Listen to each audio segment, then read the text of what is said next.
Magandang araw nga pala sa inyo guys. Ngayon nga pala ay araw ng Lunes. Dahil wala akong pasok ngayon at si mami naman ang nasa trabaho ngayon, naisipan kong maglakad-lakad kasama ang dalawa kong chikiting. Bali nga pala guys, kakauwi lang dyan ni Kuya Ethan galing sa school. Bago nga pala kami umalis ng bahay dyan, pinagawa ko muna kay Kuya Ethan lahat ng kanyang mga assignment at piniliguan ko muna siya para relax na nga lang siya pag uwi namin sa bahay. Gusto din daw kasi ni Kuya Ethan sumama sa amin maglakad kasama si Yukina. At balot na nga ng jacket dyan guys yung dalawa kong chikiting. Dahil magwi-winter season na nga dito guys sa Japan. At ito nga pala guys ang katabi ng bahay namin, isang supermarket at doon naman sa kabila ay isang drugstore. Diba ang lapit lang? Bali nga pala guys, ang destination nga pala namin dito ay doon papunta sa bukid na malapit lang dito sa aming bahay. At dito nga guys ay pinapindot ko na kay Kuya Ethan yung button ng stoplight para mag-green agad yung go sign ng pedestrian lane at makatawid agad kami doon sa kabilang side ng kalsada. At habang tumatawid nga kami dito ng mga chikiting, si Kuya Ethan naman kain ng Cloud9 na galing pa sa Pilipinas. Sarap yarn!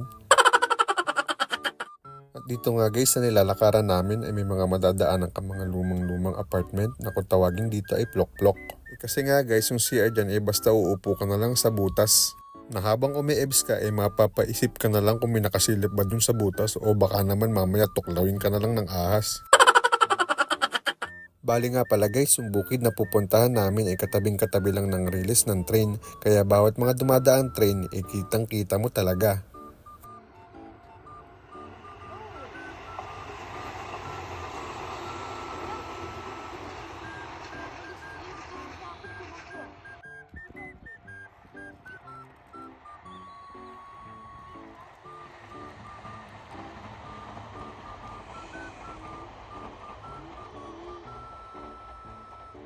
At dito nga guys, si Kuya Ethan muna ang pinatulak ko sa stroller ni Yukina.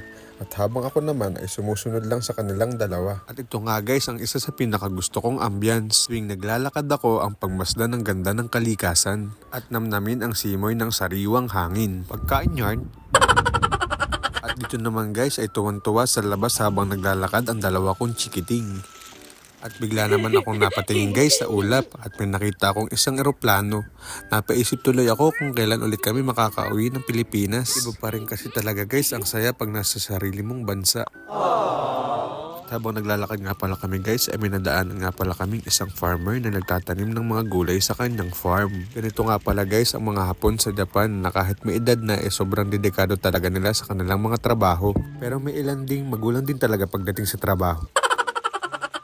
At sa mga oras na to guys ay bali 4 PM na ng hapon.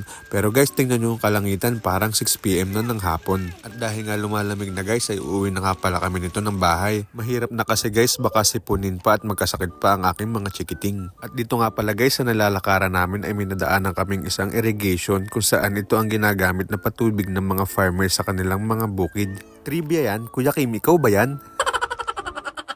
At dito nga pala guys sa dinaanan namin ay katabi na namin ang release ng train kung saan makikita mo talaga ng malapitan ang mga dumadaan na train. Meron sa kanan at meron din sa kaliwa.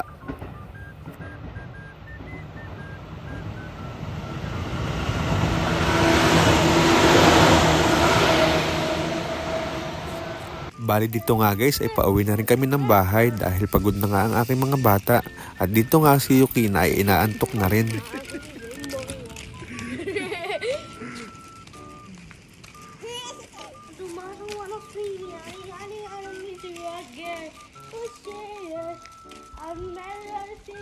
Dito nga guys, ang bata kaninang inaantok ay biglang nabuhayan at nagawa pa magpakit sa camera.